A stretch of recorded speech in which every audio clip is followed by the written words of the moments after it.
Hi, my name's Zane Carney, and I play Guitar 1 in Spider-Man Turn Off the Dark. I play on stage the entire show along with our bassist, Aiden Moore. I'm also part of the band Carney, which is involved in this whole process, and my brother / the lead singer of our band is Reeve Carney, who's playing Spider-Man. Caroline Corley from White Plains, New York asks, I'm a huge fan of your band Carney, and I wonder how many different guitars do you play during Spider-Man, and how often do you change them? What happens if you break a string? During Spider-Man, I play 4 guitars. I play a steel string acoustic, a Taylor, a nylon string acoustic, a Fender Telecaster, and a Gibson Explorer.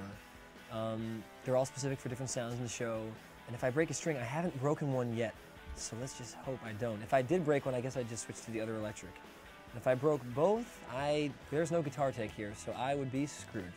Thank you for asking that, Caroline. I'd be all right. I'd figure something out. I don't know. So Diane Carr's writing to us. She says, Zane, I love that you were on stage playing all those beautiful guitars so well.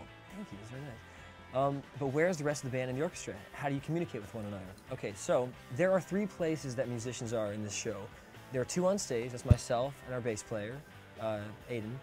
Then there's a rhythm section room, which I'm in right now, which has 2 other guitar players, keyboard 1, drums, percussion 1, percussion 2, which does a lot of hammered dulcimer, and the musical director conductor Kimberly Grigsby. So she's conducting from there. She has like 4 or 5 cameras on her from different angles, and those cameras are speaking to the other room about 30 paces away.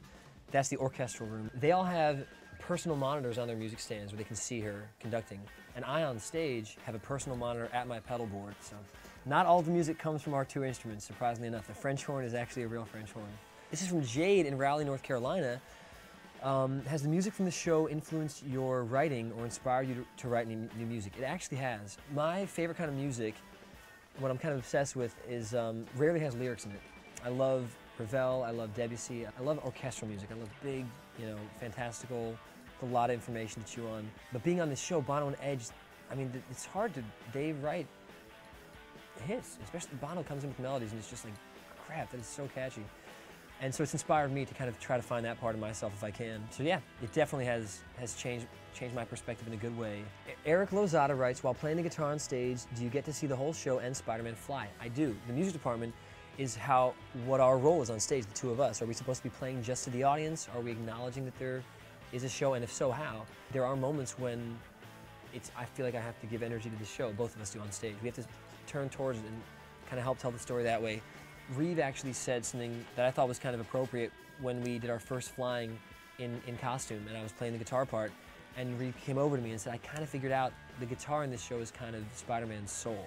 And so once he said that, I kind of ran with that and felt like, okay, so that, maybe everything is kind of from Peter's perspective when the guitar is being played.